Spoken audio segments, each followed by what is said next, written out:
Welcome to Alumni Kitchen. I'm Julie Morley, and with me today is Nico Salas, our guest chef for today. Nico is a 1986 graduate of Riverside Brookfield High School, and he also is a graduate of the Culinary Institute of America. Today he's going to prepare for us a dessert that is very special, and we're looking forward to being able to taste it at the end. Okay, today what we're going to be making is a cherry strudel, which is a very old world idea, with a mascarpone center. Mascarpone is a soft cheese. It's from Italy. It's made from cow's milk, and it's an excellent dessert cheese which will complement this very nicely. We're also going to serve it with the vanilla sauce, which we'll start with that. We're going to start with half a cup of milk, or I'm sorry, half a quart. So 2 cups of milk, and we're going to scald that milk just to bring it up to temperature, simply for sanitary reasons, but also the milk has to be hot when we make the sauce. Okay, Nico, when you say scald the milk, exactly how hot do you want that to be? You just want to bring it up to a simmer. Be careful to watch your milk. It has a tendency to boil over when you're not watching it. You can put that away. Now, while our milk is heating up for our sauce, we'll make the strudel. What I have here are dark sweet pitted cherries, 2 cans. I drained off the juice, and here I have some cake crumbs, which I'm going to use as like an absorbent to any juice that the cherries give off so they don't dampen the phyllo dough, and a little sugar. So we'll start with that, and all we're going to do is add a few of, not too much, and mix that around.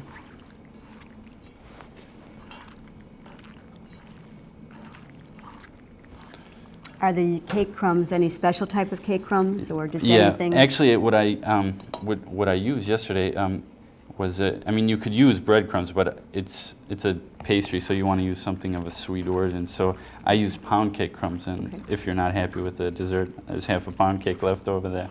Okay. So, okay, and then we're going to throw just a little sugar in, not too much. The cherries are sweet, the pound cake is sweet, so we don't want to add too much. Okay. But if your sweet tooth is bad as mine. Okay, that's basically your mix right there. And let me take one of these towels over here, wipe off my hands. Okay. Well, that looks like an interesting mixture. Yeah, it's the bread or the pound cake really adds a nice absorbent. Okay, so what we're going to do here is this is a mascarpone cheese, and I take it out and let the chill come off of it. Okay. And then I just want to mix it up just a little bit. And it's a really soft cheese, so you just want to mix it up a little bit. And then, Can this be found anywhere, or just specialty stores? yeah, or? at a specialty store. Okay. And then we'll take the bag over here. Okay. We're going to put this in the bag. And you don't need a tip on this. We're just going to pipe a nice fat line. And you can hold that. I'd be happy to. We'll put that down. Okay. And just put all the cheese. You probably won't use all of it, but another nice combination is from Italy is dates and mascarpone, pitted dates. So if you have some left over, you can go buy some dates and use the rest of your cheese. Oh, good. Okay. Okay. So we'll take this. Okay. Okay. Now we'll leave all of this over here to the side. All right. And we're going to start with our phyllo. Oh, phyllo dough is hard to work with, isn't it? It's not for you, probably. Well, I've worked with it so many times that now I'm used to it. But the phyllo dough I'm using is Krinos, and it's an excellent phyllo dough. Now, what we're starting with here, we have a little butter. It doesn't have to be clarified. Okay. We're just using plain melted butter with a little sweet. And here's our phyllo dough, and you need a moist towel over it. While you're while it's away, otherwise your phyllo dough is going to dry out. Because of the moist rag, you might lose a layer, but I think we can get away with using this one. It looks fine. So what we're going to do is we're going to move this over, and we have our phyllo dough here. And it's not really that bad. This dough is really nice. It comes in a little vacuum pack seal, and it's really a nice dough. And we're just going to take some butter here, and this is going to be like an adhesive for us, like a glue for each layer of the phyllo dough. Again, can the phyllo dough, like the cheese, can that be purchased anywhere, or do you prefer specialty stores for Yeah. these kinds of things? I'm not positive. I know like you cannot get mascarpone at like a Dominic's or a Jewel. Okay. But what you can go to, I don't know if you're familiar with the Home Economist in LaGrange. Sure. Okay, that is where I got this mascarpone. Also, if maybe if you're close to the city, you can go to Treasure Island. That's another great place. The phyllo dough, once again, you can get that at Home Economist. Most of the stuff I have here I got at my workplace. Okay, so we're going to go with a little more of the... Speaking of your workplace, would you tell us what you're doing now? Yeah, I work at City West Restaurant in Villa Park. And how's our milk doing? And I'm a sous chef there. I work with a friend who I graduated with. All I'm going to do really quick is put just a little sugar in between the layers, a little more sweetness. And and real quick, we're doing an 8-layer phyllo dough. Okay, 8 layers. But like I graduated November 1st from culinary school, and I graduated with a friend of mine, Jerome Pelias, and he is the executive chef, and this restaurant just opened up, so he asked me to be the sous chef. And it's going really well. We do some nice food over there. It's not super fancy, but it's a nice, really nice restaurant. Oh, good. Just for some casual dining. Yeah, I'm anxious to try it since you're there. I have another question with regard to the sous chef. I know what a sous chef is, but for the benefit of our viewing audience, maybe you'd like to explain that title. Okay. You have, mostly in French-type kitchens and stuff like that, you have what's called a brigade system. And you have the executive chef, and in some hotels you'll have an executive sous chef, a sous chef, and then you have your line cooks. Sous chef, my particular role at City West Restaurant is when Jerome is not there, I kind of take care of things. So it's sort of second in command. Exactly, that's even a better term. You're doing a beautiful job working with this phyllo dough. This phyllo dough is a really good... It's nice, yes. It's a good phyllo. I have a package, I'll show you what it looks like. It comes vacuum sealed, which is really nice. Okay. I have not had as much success as you're having, so I'm going to use your brand, whatever it is. Okay. So we've got about one more layer to go, and that's it. The layer, honestly, we do a mushroom strudel where I work. We do it's mushrooms with feta cheese and spinach, really nice, and that's where I get all my practice with the phyllo dough. And we do a 7-layer. You can do 7 or 8. Most of the time I shoot for 8 because I generally lose count at some point. So, but okay, that should about do it. And just real nice. Press down a little bit, real lightly.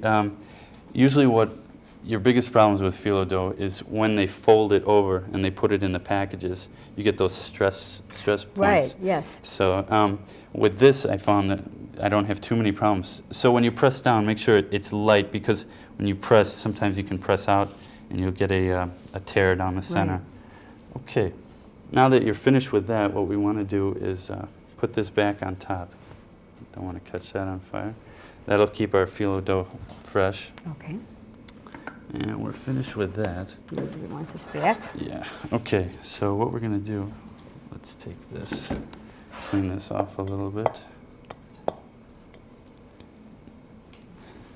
There you go. Okay.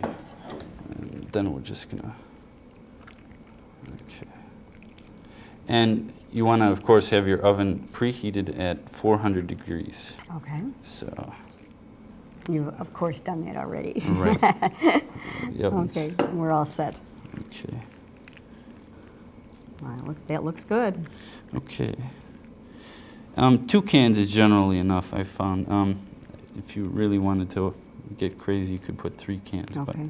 Now, you're talking a 1-pound can size? No, they're just, I think they're like little 6-ounce cans. It's, okay. You can, I use, these are Thank You brands. You can get at any Dominic's. Okay. And I even got the pound cake there. So, okay. Now, what we're going to do, we're finished with that. Now we're going to pipe our mascarpone right down the center. Okay. And try and keep it pretty close to the edge, and also on your outer two edges right here, you don't want it too far out because when it cooks, sometimes juices will escape and you'll end up with that burn smell. And so keep it close in and keep it close to the edge so when you roll it, it's a lot easier. Just take your mascarpone, tighten up your bag a little bit, and it'll start coming out. Now, you're using the pastry bag. What if someone didn't have the pastry bag at home or felt that they didn't know how to use one? What would you suggest? Well, if you don't have a pastry bag, it's not a necessity. It's just this gives a more consistent line of the cheese, so it's going to heat evenly. You could take a spoon and spoon it out. just spoon it out is no problem. Okay, we're just going to take our palette knife. We're going to come right underneath, and we're going to roll this, and we're going to come over, and we're going to tuck it under a little. Okay. Whoops. Yeah. Like I said, you don't want it too far out, otherwise. So we'll move it up. Okay. All right.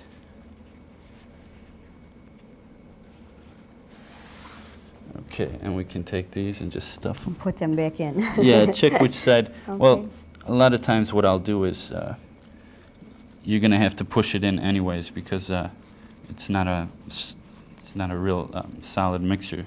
So you push it in. We'll take our serrated knife and trim the edges just a little bit. Okay.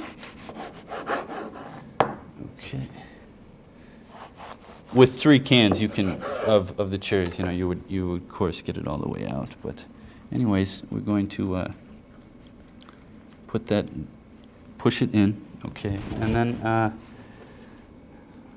what we do now is score it with our serrated knife. Serrated knife is really the best bet for this because you're not crushing your phyllo dough, and it just goes right through real easy. Just score it lightly. Depends on how many guests you're having, and just. So this is like the serving size. Right. That you're cutting. Okay. Yeah, the one I made for our demonstration purposes will be 2 slices. Okay, that's about it. That's your strudel. It's a very simple preparation and something nice that you can make at home in a short amount of time. What we're going to do now is take our sheet pan, make sure it's clean, and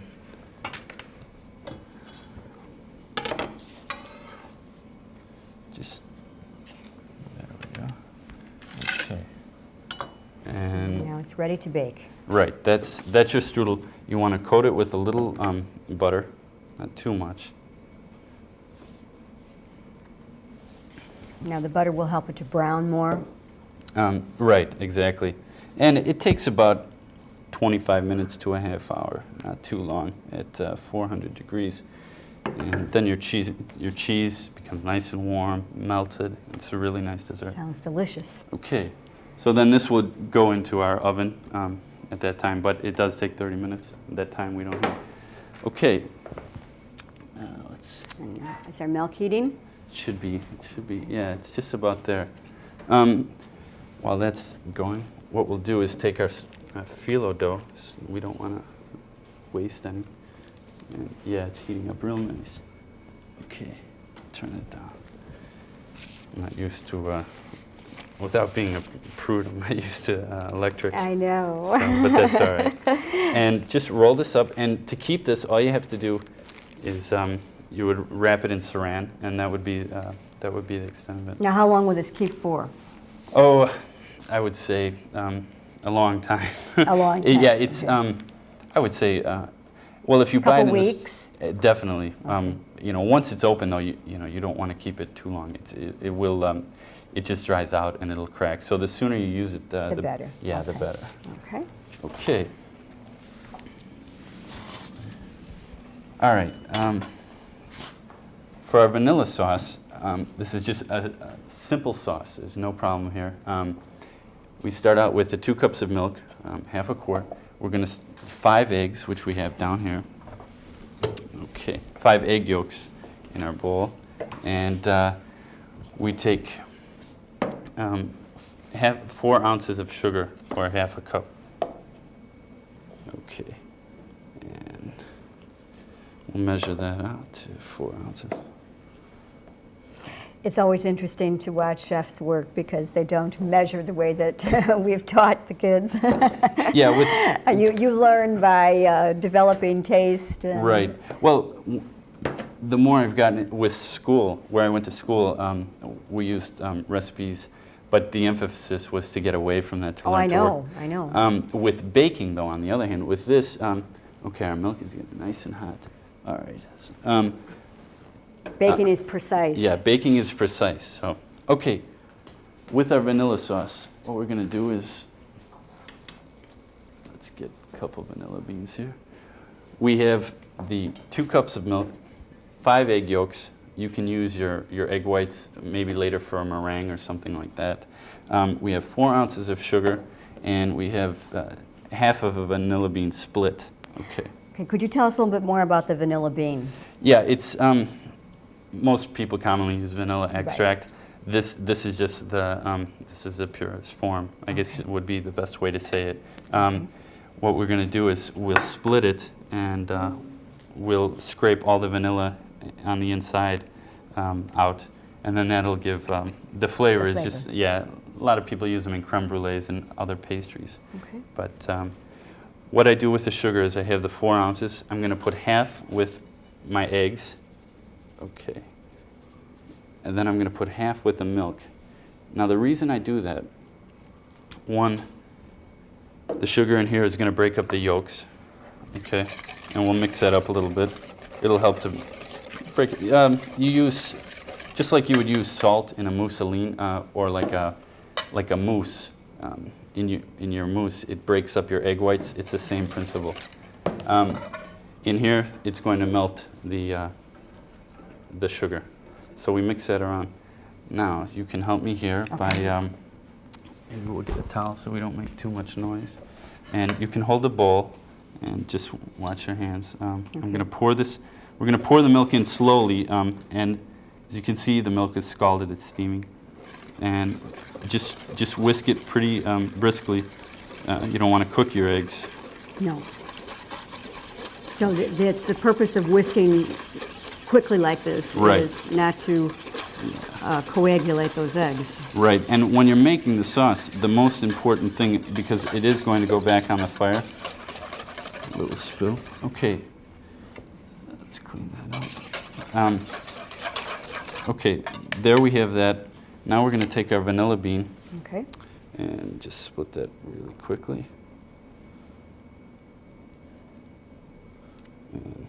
This is very interesting. And yeah, that's your vanilla. You can throw the bean in as well. Okay.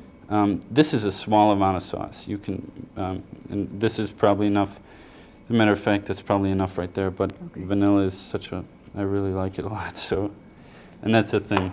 It, as the Italian chefs at school used to say, discretion. However you wanted to do it, if you like. If you like a lot of vanilla, you can have it. Okay. So we don't want this too hot. We're going to pour this back in, okay? Okay. Right back in. Vanilla bean and everything. And you can see the eggs aren't cooked at all in there. Let's put this away. Now it's going to go back on the, flame. We don't want it too hot, so we'll turn it down even more. And then just keep stirring it. And as you stir it, your milk is going to thicken. And the sauce, the eggs will cook and everything. If you cook it at too high of a heat, it will curdle. And not curdle, but the eggs will cook, and you'll end up with not really a sauce, but more like sweet scrambled eggs. Okay, so we have to be careful of that. Right. And you just keep stirring this, and then it'll thicken up. About the time your sauce gets done, your dessert will probably be pretty well finished. So it'll be baked? Yeah, exactly. Okay. So this is a fairly quick dessert to make. It's really, not going to take you all day in the kitchen. No, really nice. You can pick up all your ingredients. Like I said, you might, if you didn't want to use mascarpone cheese, you could probably go with like a cream cheese and sweeten it up a little. All right. A regat, even? Yeah, you could use a regatta. That would be really nice. Okay, and then this is going to thicken up. Like I said, it's going very slowly, but if you don't go slow, you will not end up with a product you're looking for. And you want to stir constantly. Right, yeah. If you're a housewife or something, you can get your kids and just keep stirring that. And what you're going to do is cook it to a nappe where it will coat the back of the spoon. Okay. And that's basically our sauce. I've taken the liberty. I have one dessert already made, and I have some sauce already made. Oh, so good. we can plate some of that up, and this can keep cooking, and we'll show them the finished product. All right. Should I bring this over? Yeah, that's the dessert. And do you want your plate? This is the finished product, and we have a plate here, and I have some sauce. Okay. And right here is our coulis and a little sauce. All right. So, and your vanilla sauce you can keep cold. Just take it on your plate. And this is more like a restaurant presentation. I don't think you would have to get quite as fancy at home. Well, if you were having, the boss over for dinner or Yeah, an right. elegant dinner party, this would be a lovely way to serve it. Okay, so we're going to take our dessert. We're just going to put it off a little to the center so the guests, they're going to get to see. There we go. They can see the mascarpone and the cherries. It looks beautiful. Okay, all I have here are pureed raspberries, strained so we can get the seeds out. And then I'm just going to do some really thin lines, and we'll end up with a really nice. Pretty presentation. Yeah, well, then we're going to take our knife and draw it through. Oh, it's very creative. And we have a cherry strudel with mascarpone. That is very, very lovely. And our sauce is thickening up nicely. Very nice. And that's... Now, I have a question with regard to the raspberry Uh-huh. that you have made for us. Did you do this yourself, or was this purchased? You made No, it? this I did do myself. You can't really go and buy like a coulis, but you can get frozen raspberries, strawberries, and you can just puree those up, Okay. like in a blender or something along those lines. And okay, our sauce is pretty well thickened. That's our end product for our sauce, and Okay. that's you can serve your sauce hot or cold, by the way. All right. This, just puree it, and then through a strainer you want to get your seeds from the strawberries and the raspberries out, and then you have a coulis. It's not, the other thing I'd like to, on the vanilla sauce, you can add any type of flavoring you want. If you want to add some orange juice that you've reduced, you could even take the juice from the cherries that I strained off, Okay. reduce that down and add it to your vanilla sauce, and then you'll have the flavor. Okay. Yeah. When you say reduce it down, again, for the benefit of the audience. Right. What we want to do is cook it down. We'll put it in a pan like this, and then we'll cook it, and as it cooks, it will thicken up. Okay. And you just need a little bit for flavor, and it's also going to change the color. So, and like I said, it's up to your discretion how dark you want your sauce to be, and the flavor. This is the type of thing that you can just taste. So. Okay. Well, this is lovely. Very, very pretty. I'm anxious to sample this. We'll have to get some plates and forks, and we'll get to taste it. Okay. So this is the final product, and this is Alumni Kitchen. We're very glad to have had Nico Salas with us today, and we'll see you next time on Alumni Kitchen. Julie Morley. If you would like to receive a copy of today's Alumni Kitchen recipe or other recipes from Alumni Kitchen shows, please write to Alumni Kitchen, Riverside Brookfield High School, Riverside, Illinois, 60546. Attention AV Department. We look forward to hearing from you.